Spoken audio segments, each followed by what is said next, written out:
اعوذ باللہ من الشیطان الرجیم بسم اللہ الرحمن الرحیم طه ما انزلنا عليك القرآن لتشقى الا تذکرة لمن يخشى تنزیلا ممن خلق الارض والسماوات العلى الرحمن على العرش استوى صدق اللہ العظیم رب اشرح لی صدری ویسر لی امری واحلل عقدۃ من لسانی یفقهوا قولی۔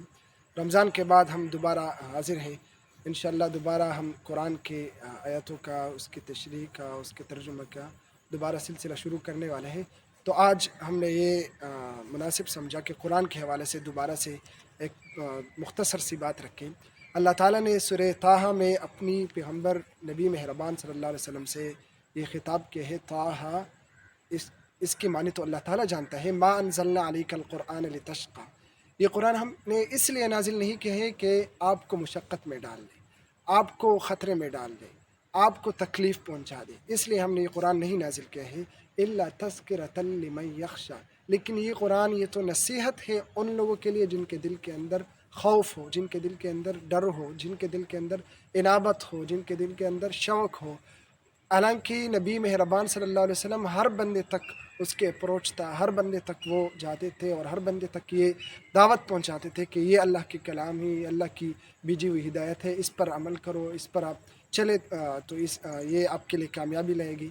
تو اللہ تعالیٰ نے فرمایا کہ ہم نے آپ کی مصیبت کے لیے، آپ کی مشقت کے لیے ہم نے نازل نہیں کیا ہے کہ آپ مشقت میں پڑ جائیں۔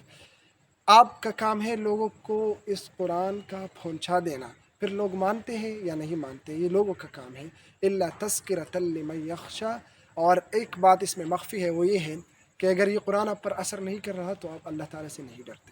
اگر یہ قرآن اس میں آپ کے لیے سامان ہدایت نہیں ہے تو آپ کے دل میں اللہ تعالیٰ کا خوف نہیں ہے۔ آپ اپنے ایمان پر، اپنے دل پر، اپنے اعمال پر، ان پر کام کرو۔ الا تذکرۃ لمن یخشی، اور یہ عام سی کتاب نہیں ہے۔ تنزیلا ممن خلق الارض والسماوات العلی، یہ اس ذات کی طرف سے نازل کی گئی ہے جو اس آسمانوں کا اور زمینوں کا مالک ہے۔ لہ ما فی السماوات وما فی الارض وما بینہما وما تحت الثری، اسی اللہ کے لیے آسمان ہے، اسی اللہ کے لیے زمین ہے، اسی اللہ کے لیے وہ سب کچھ ہے جو اس آسمان اور زمین کے درمیان ہے۔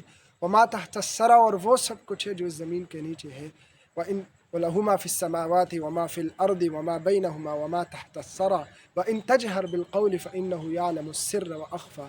اور پھر نبی مہربان صلی اللہ علیہ وسلم سے اللہ تعالیٰ یہ خطاب فرما رہے ہیں کہ اگر آپ ان لوگوں کے ظلم و ستم کو بآواز بلند کہیں یا آپ چپ کے کہیں، ہم ان کے ظلم و ستم سے باخبر ہے کہ یہ لوگ نافرمانی میں کتنی ظلم اور کتنی مصیبتیں آپ کو پہنچا رہے ہیں۔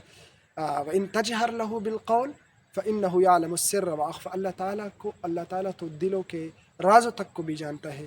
وَاللَّهُ يَعْلَمُ خَائِنَةَ الْأَعْيُنِ وَمَا تُخْفِي الصُّدُورُ، یہ اللہ تعالیٰ کے لیے کوئی معاملہ نہیں ہے۔ اللہ تعالیٰ اس سے بیزار ہے کہ آپ اللہ تعالیٰ کو بآواز بلند کہیں کہ ہم پر یہ ظلم ہو رہا ہے، یا آپ کچھ بھی نہ کہیں۔ اللہ تعالیٰ اس سارے سینیریو کو، اس سارے حالات کو دیکھ رہے ہیں، اور اللہ تعالیٰ خود یہ سارے حالات وہ آبزرو کر رہے ہیں، اور ان کا رد عمل اور آپ کی کوشش، ان کا رد عمل اور آپ کی سٹرگل، اللہ تعالیٰ یہ دونوں کو دیکھ رہے ہیں کہ آپ کس طرح ان کے پاس جاتے ہیں، بار بار جاتے ہیں، ہزار بار جاتے ہیں، اور یہ لوگ کس طرح آپ کو بار بار اور ہزار بار آپ کو مسترد کرتے ہیں۔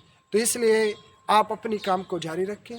آپ کا کام یہ نہیں ہے کہ آپ اپنے آپ کو خواہ مصیبت میں ڈال لیں۔ لعلک باخع نفسک الا یکونوا مؤمنین، سورہ طاسیم میں اللہ تعالیٰ نے یہ بیان کیا ہے کہ آپ اپنے آپ کو خواہ کیوں ہلاکت میں ڈال لیتے ہو کہ یہ لوگ مومن نہیں ہوتے۔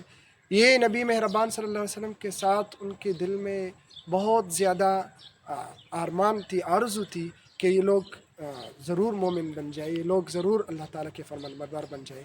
ہم نے یہ سلسلہ دوبارہ شروع کی ہے انشاءاللہ۔ یہ تذکیر یا دہانی قرآنی آیات، اللہ تعالیٰ کی کلام، اس کا تذکیر ایک دوسرے کے ساتھ رکھیں گے انشاءاللہ۔ ہر روز ہم ایک ویڈیو آپ کے ساتھ شیئر کریں گے۔ جزاک اللہ۔